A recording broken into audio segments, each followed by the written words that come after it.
Welcome to A Kind Life. Today I'm joined by Liora. How are you going, Liora? Hey, Alicia, I'm good, thank you. Thanks for jumping on. I'm really excited. I do like to mention how I've met people, and as many have before, it was over Instagram, which I'm really kind of touched by because, you reached out to me and said that you'd been listening to my podcast and specifically the episode that I did about my story, which I thought was a really interesting place for you to start because that doesn't often happen. So thank you for tuning in and reaching out to me, because then I actually got to learn about yourself, and I was really excited to ask you to be on here today. So thank you. Yeah, thanks. I loved listening to your story. Thanks for sharing it. Thanks for having me. My pleasure. So tell us a little bit about yourself. What do I share about myself? So I'm based in Melbourne, half time, and I live between Melbourne in the city and a beautiful retreat centre that my boyfriend owns in Venus Bay in South Gippsland. So we live kind of half between, which is a wonderfully dynamic and sometimes haphazard existence, but it's a pretty nice thing to do. And I work mostly remotely, and I spend a lot of time in the garden and outside growing veggies and on the land here in Gippsland. And yeah, so I've been in Melbourne, grew up here, but have really just been back here the last few years that we've been through this pandemic, and had spent a lot of time traveling and living overseas for about 10 years before that. So Wow. it's been a bit of an integration back into Melbourne over the past couple of years. Yeah. I was really really intrigued to see, that I love that you do grow your own veggies, and I'm guessing that happening in Gippsland? You've got a bit more space. Yeah, it's been a funny kind of like circle of events. I grew up in a home that was kind of like an orchard, and 90% of the garden was edible, and my dad was an amazing gardener. And it was not something that ever kind of came to me as an interest, and it wasn't until I started spending time out in the gardens here where we had this space, and we kind of went, oh, there's like 10 meters of land here that we could just turn into a veggie garden. And so have just started growing things and have surprised myself that I've got quite the green thumb. And things just grow, and maybe it's also the wonderful soil that is in the space. I don't know, but yeah, I love it. I've really, I love it. It's become passion, total passion. Would you say you've always sort of had that little bit of, outdoorsy side to yourself where you've enjoyed being out in nature and being outdoors? Yeah, absolutely. It's, for years and years, I grew up near the beach in Melbourne and spent a lot of time on the beach and got into running and spent, years and years doing marathon style training, running along the beach. So yeah, it's been something that I've always been drawn to, which originally was the beach, and then over the last couple of years, I've actually felt a lot more drawn to like jungle and forests and trees, and something that is shifting. I guess for a while I kind of inquired and I went, I've always been this Bayside beach girl, but I don't know, this movement in towards like a quieter and calmer and more grounded and green existence. Which I've just watched unfolding over the last few years. So it's been interesting. But yes, definitely have always loved the outdoors and loved nature. it sounds like prior to COVID, you did a lot of traveling, and that, you probably had like so many different experiences, and now you've kind of found yourself a bit more grounded. Where were some of the areas that you traveled to? Before coming back to Melbourne, I spent a period of time living in Bali in Indonesia. Which was a little bit unexpected, to be honest. I had been traveling and I'd spent time in Portugal and in Spain, and mostly through Europe. Well, not so much mostly through Europe. I went to Central America and spent a while in Guatemala studying Spanish, and did a lot of travel and exploring, I suppose. And I would say yes, a traveler, but I very much love having roots. And so while I've seen a lot of places, I've really tended to find myself in a place where I end up spending longer periods of time and finding the local grocery stores and meeting the people and finding my favorite coffee place and really, still having that kind of nomad spirit, but very much appreciating a sense of groundedness and familiarity. Yeah. And in Bali, I think you actually lived like in sort of a community like style, I'm going to say village, that's probably not the right word. So yeah, tell us about that experience. Yeah, Bali was a pretty random one for me. I actually, before I visited / moved there in 2018, I was quite, I would say I would call myself a Bali snob, actually, to be honest. I was very against Bali. I'd never been there. I was not interested in it in any way. I really had this kind of, assumption of the Australian, I'm going to say the Australian Bali Vogue, which I didn't see myself as, and I don't drink, and I really, it just was not somewhere that I imagined I would visit. And then I had a dream at one point in 2018, and I dreamt of this place called Ubud, and I'd never heard of Ubud. I didn't know where it was. I had to look it up and found it was in Bali, and then I found it was in the center of the island in the jungle. And as someone who was an ocean, really seaside person, kind of went, why would I want to go somewhere that's an island but end up in the middle of the jungle? If you don't know, Ubud is this kind of very much right in the center of Bali, surrounded by jungle and really, miles away from any kind of water. Anyway, but as I had done for quite some time, I booked a one-way flight and arrived and found that it was the most extraordinary community set up. So it's really, I found myself living, first of all, it was a dance-based community, which dance is really something and that has been a big part of my life for a long time. A sort of a dance community, a yoga community, and very much attracted people who were doing a bit of internal searching and exploration, and tended to spend quite a longer period of time in one place. And it was a community that also was predominantly vegan and sober, which suited me in lots of ways. At that point, I had been vegetarian for many years. And I guess in hindsight, I would probably call myself plant-based at that time. Was very much, I was allergic to dairy, so I wasn't, I never consumed dairy products, but was very much a, mostly plant-eating person, I would say. But yeah, found myself in this community that was predominantly vegan, predominantly sober, and very much connected to a sense of authentic expression and movement and being in nature. So it was quite an unexpected arrival. Yeah, so that's I guess the community vibe I lived in while I was in Bali. And how long were you there for? I was there on and off for about 2 years. So I sort of came back and forth in between, but landed back in Melbourne in late 2019, early 2020 to renew my passport. While the world was going through this transition of things and buzz conversations of what is this COVID situation. And now nearly 3 years later, I'm still here. So yeah. And, what was like the typical day in this community? Like, was there kind of like I suppose, rituals and things that were like practiced every day? Yeah, I mean, in terms of the expat lifestyle, and the community living there who weren't necessarily the local people, I suppose it would look different for each person, but for myself, it was a very slow lifestyle. It was really, because it's so affordable to live there, really most people lived in their own contained villa.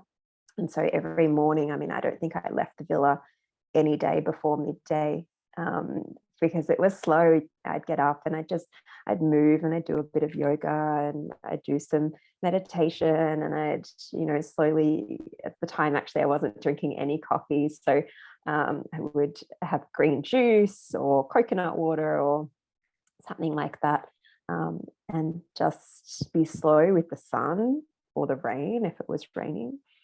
And then the majority of the community there do work online.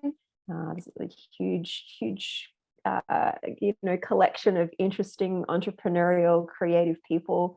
And so we'd all end up in one of the local cafes where you'd have this stream of entrepreneurs creating different things and interacting and sharing ideas. And, most people were working on their own projects, but an amazing scenario as a solo entrepreneur to be in community at the same time. So that would be the kind of work day, I suppose. I put in quotation marks. And then most evenings the community would dance. So the majority of dance there is what's called ecstatic dance, and ecstatic dance is a movement practice that really doesn't have any rules, other than there's no communication on the dance floor and there's no drugs or alcohol. So everybody is sober and quiet, quiet, like mute quiet, face quiet, and you can just move however you feel for 1.5 2 hours. You can lie on the floor, you can stretch, you can dance, you can jump up and down, you can cry, you can whatever you feel you need to do. And the community would dance most nights of the week. So and then rinse and repeat each day. It would because no one was drinking, it would end early-ish, 9:30, 10 o'clock. Everyone would be in bed to get up and go to yoga or go to meditation early the next morning. So it was quite the ideal lifestyle, to be honest. For me, it felt pretty good for me to have so many amazing food options and beautiful weather and lush forest environment and dance. Yeah. Sounds pretty incredible. What had been your experience with like dance and movement before going to Bali? I grew up dancing. I grew up doing ballet and contemporary dance and the kind of the three range of dance tap and the different things that you do when you're very young, and then sort of through school continued with contemporary movement and dance, and I really loved dance. I had an injury actually as a dancer in my late teens, and I stopped dancing for a long time, and I got into running and became quite obsessed with running and was doing marathon training.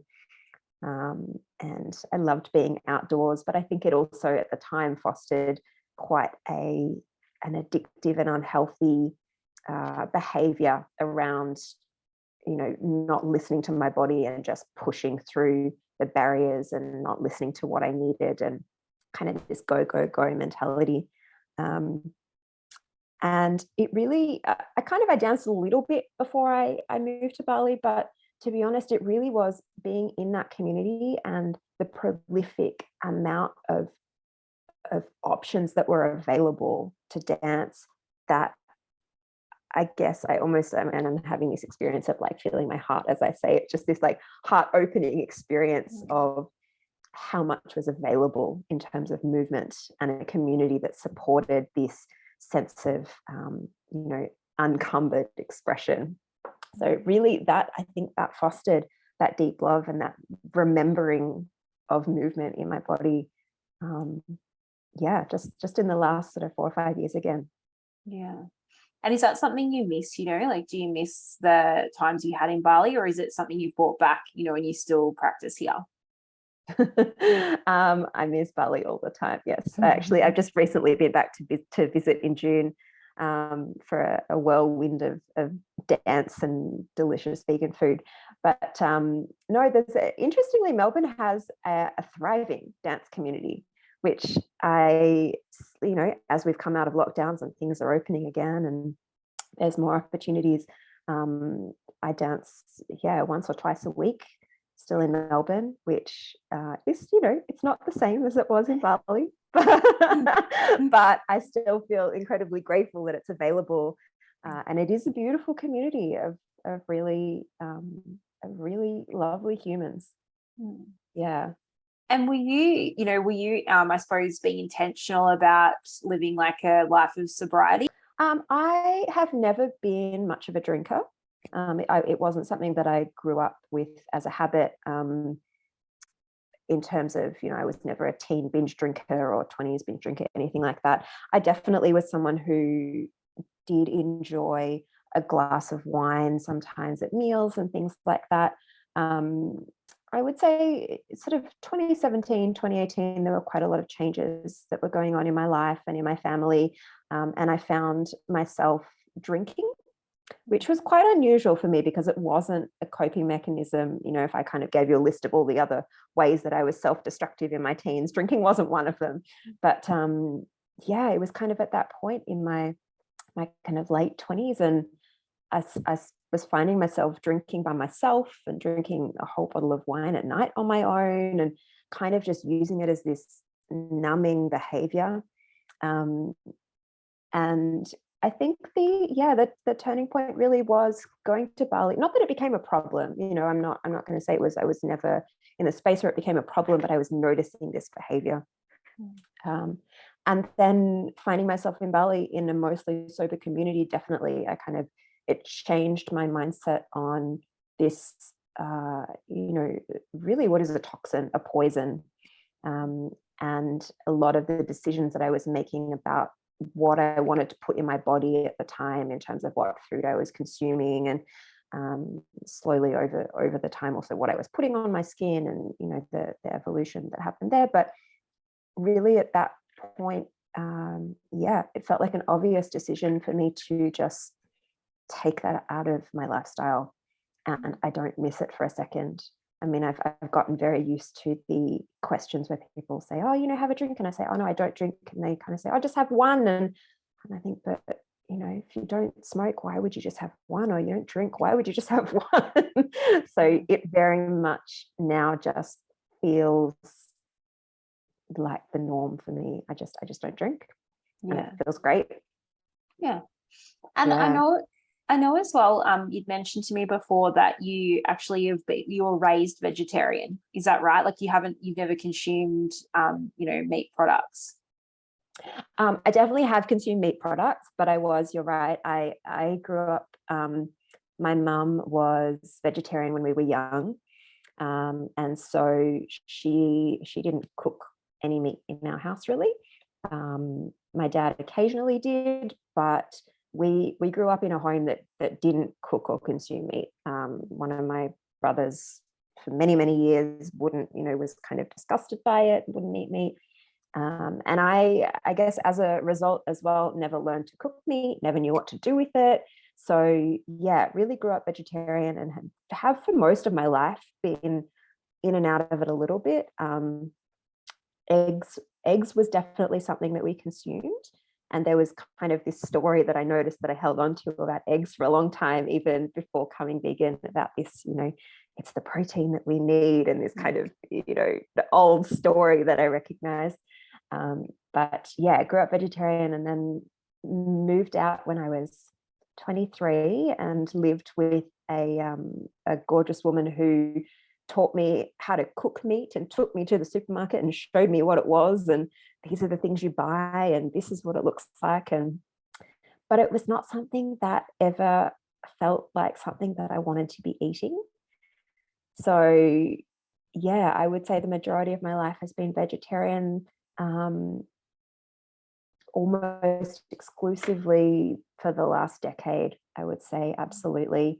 And then the shift into vegan, I mean, really the last thing, as I said, the last thing for me was eggs. And it wasn't until I started exploring the ethical side of the meat and, animal agricultural industry that I feel like the shift from this kind of mostly what I'll call plant-based at the time into this ethical vegan choice shifted for me.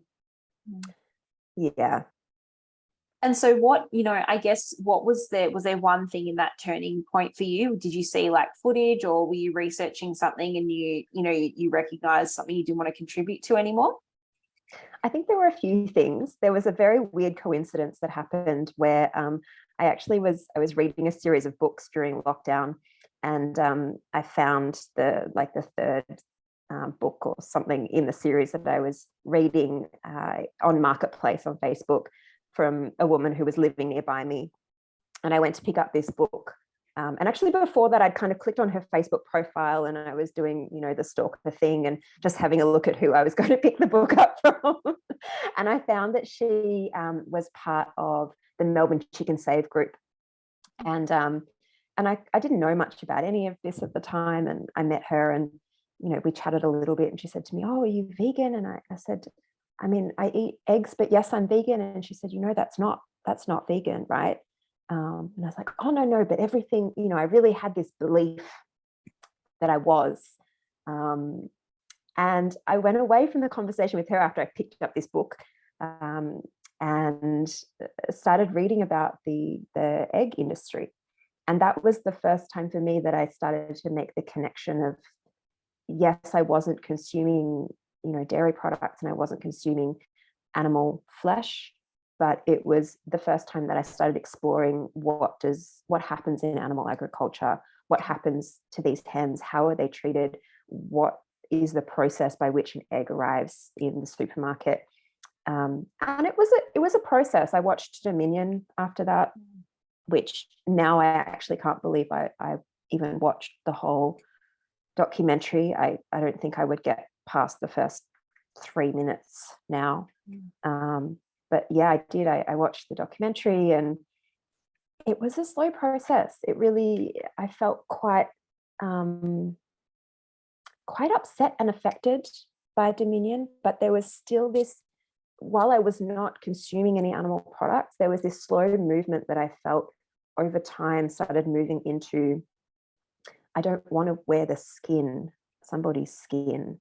I don't want to put on my face something that has, been an abuse substance to someone. It really started to move into all areas of my life, which I think is where that strongly ethical piece has come in for me. And it really, where is this moisturizer coming from?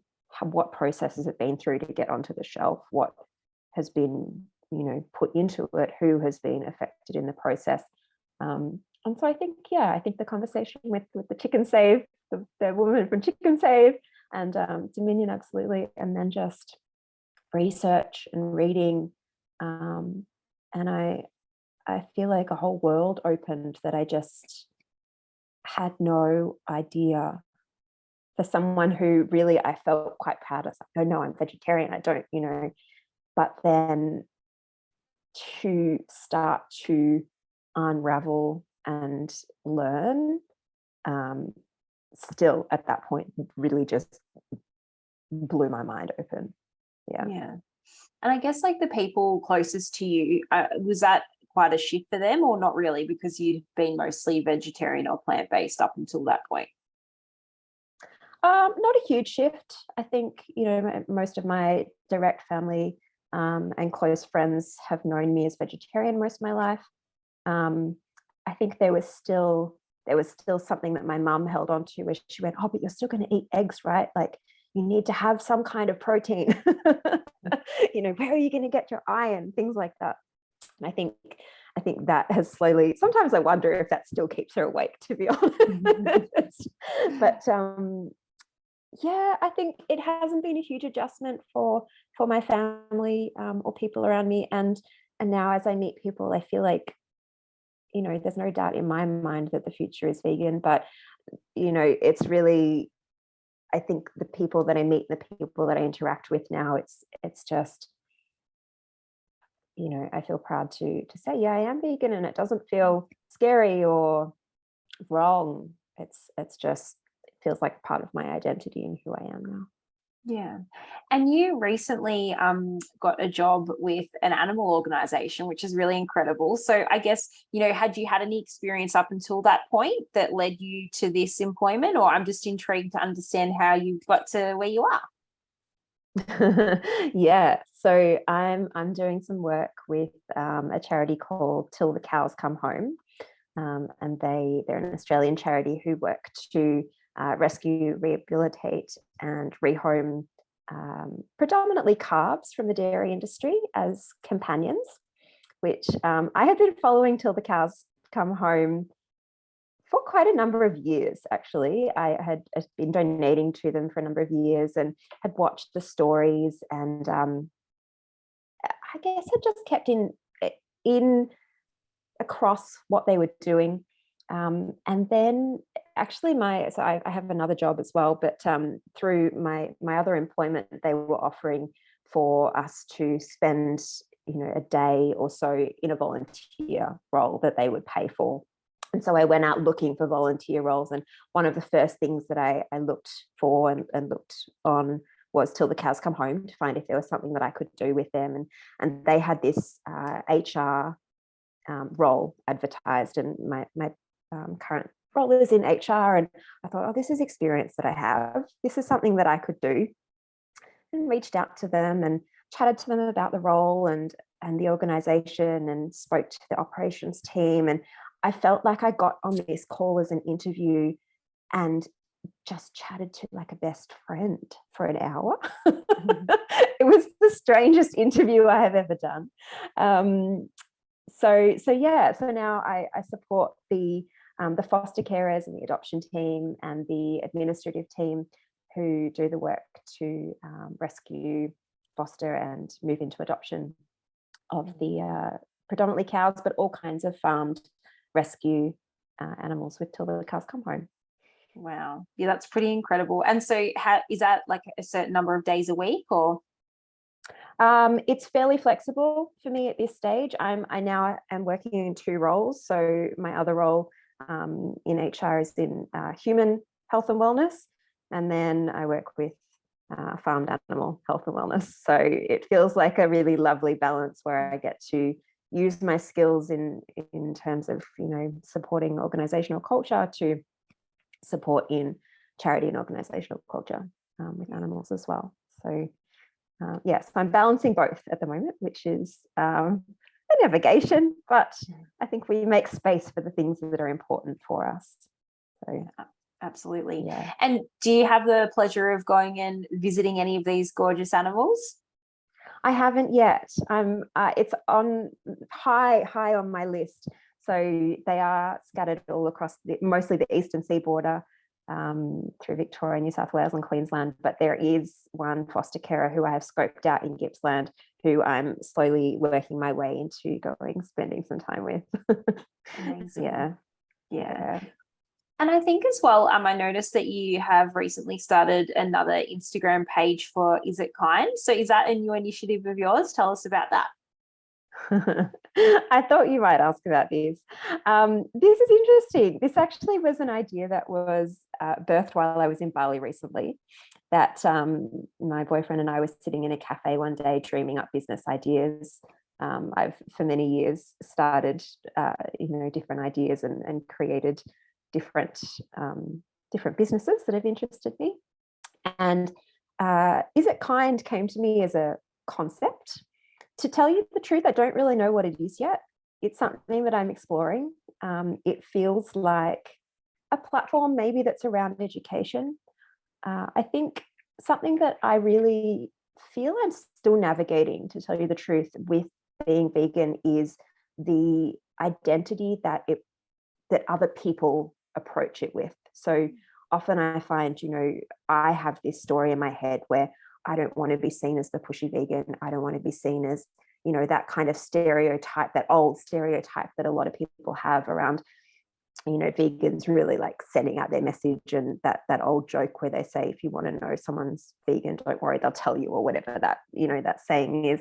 And I've really grappled with that identity, because I'm not out here to convert anyone. I'm really for me, I'm making a choice for my life that feels like the most truthful and ethical decision that I can make.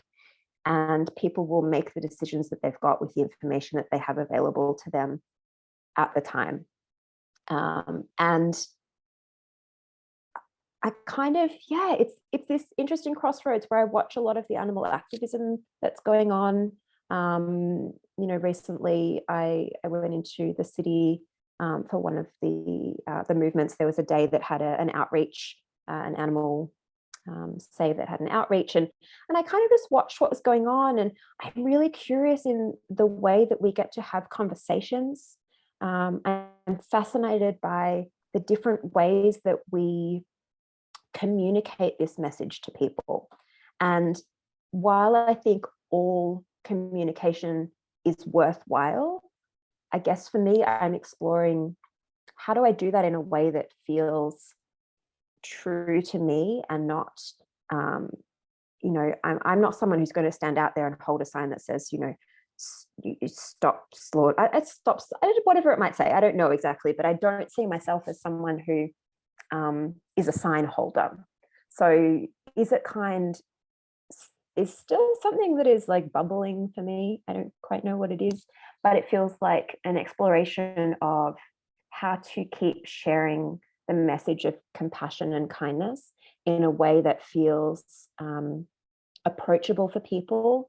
I don't know how we sort of avoid the confrontation, because I think the confrontation of veganism really is that often people know that they are causing harm and they don't want to confront that. So innately, I think there is a sense of confrontation in choosing a particularly an ethical vegan lifestyle. But it's an exploration for me. I don't know how that will evolve. I vision sharing, being able to grow my own food that grows in the earth. I vision being kind to our bodies, kind to what we put in our bodies, kind to the animals, kind to the planet. I think actually one of the first times I listened to your podcast, Alicia, and there was what words am I using? The how you describe your podcast, and it's like be kind to yourself, kind to the animals, and kind to the planet. It was like that's all there is. Is it kind to self? Is it kind to the animals? Is it kind to the planet? So it's a work in progress that is evolving. I don't know what it is yet. It's really exciting. Yeah, because, I thought it might have been a new addition because I noticed that you'd added it into your bio on Instagram, and I clicked across and had a little look, and I thought, I'm just really intrigued to, see what this is about and where it's going. So it'll be great to follow this journey and, see how people in this podcast as well, the listeners, can get involved at some point, hopefully. So that's really cool. Yeah, thanks. Yeah, we'll see with Instagram. I've it's an interesting one because I think it's an amazing space to connect and communicate. I think it's also a space that I have found myself, getting lost in at different times, where I just consume so much information and it just takes over my life. So there's part of me that really wants to create something new and is also, simultaneously mindful of not absorbing my entire life into social media. So I don't know, how do we be entrepreneurial and communicate messages and create things these days without being glued to our phones? There's probably no solution for that, but mindful, who knows? Yeah. And so is there anything, that already sounds like a few things you're working on, but is there anything, in the future that you're planning on, whether it be for yourself personally or travel or anything like that you'd like to share? Look, nothing that's concrete at the moment. I guess the big picture that I'm exploring at the moment is, what does my life get to look like over the coming years? I have a bit of a dream, which I kind of reluctantly share with people sometimes because it feels like a huge pipe dream, but I would love my own acreage at some point where I can have a sanctuary and I can provide and foster and rescue animals. And so I do find myself at times sitting on, the real estate websites, looking at what's happening out in East Gippsland and how much acreage I can afford and things like that. So that's kind of, a pipe dream at some point.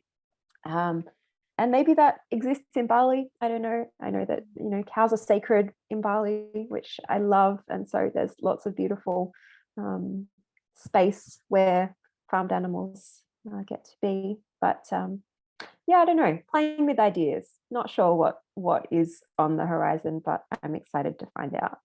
Yeah, that's awesome. And is there anything you think we might have missed as well that you did want to mention? I think we've been through quite a lot, really. I mean, I feel for me, the area that in terms of animal welfare and animal work, we touched on the work that I've found myself doing, but I didn't expect to find that kind of work. And I guess that's something that I really want to make note of, because it happened far more easily than I expected it to. And I think there are a lot of people who really want to volunteer and work within animal welfare, particularly in this community where it's really something that is very close to our hearts. And I think there's more out there than I expected there to be. There really is so many charities that need support and need you know, somebody to come in and assist. So I think that's something that feels loud and important to me at the moment, is that if people are looking for where they can contribute, reach out to charities that you watch and you support. Yeah, it's like it found you, which is awesome. Like, that's a great way, you know, the universe sort of helped find its way to you, so that's incredible.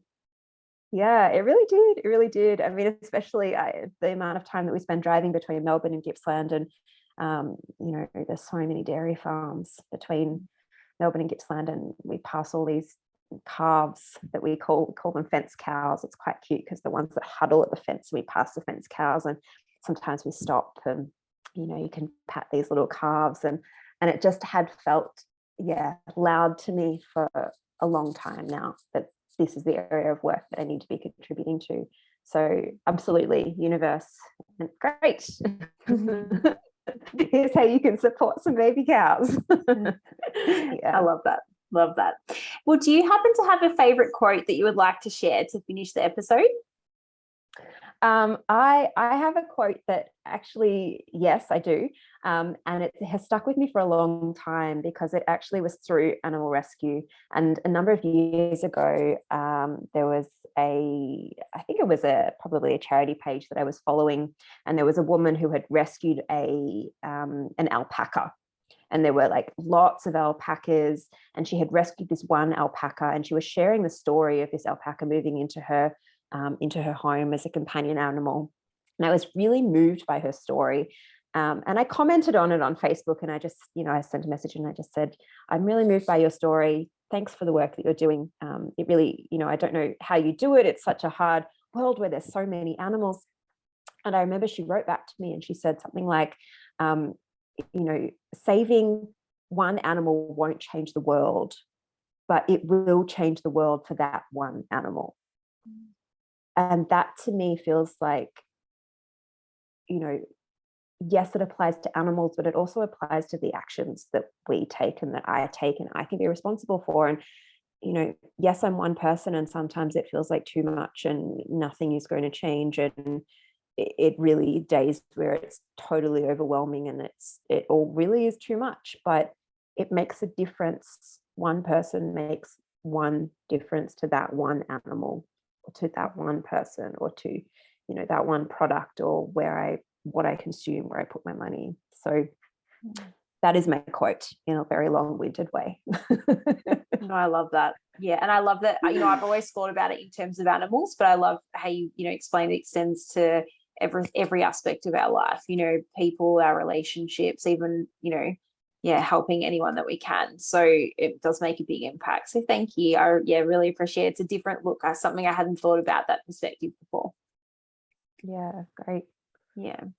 Well, if there's nothing else that we may have missed, I just wanted to thank you again. It was a really great opportunity. You know, I knew you had so many different experiences that I was really excited to hear about and share with this community.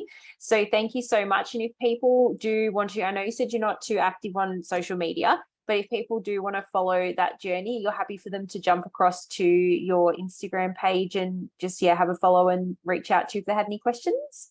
Yeah, absolutely. Yeah, cool. I'll link that in the show notes. And yeah, thank you again. I'm really grateful. And I look forward to seeing, yeah, what's coming. Hopefully in the future, there will be some, acreage in a little sanctuary. That would be fantastic. It'll be the dream. Thank you again. Thanks so much, Alicia. Have a great night. Take care.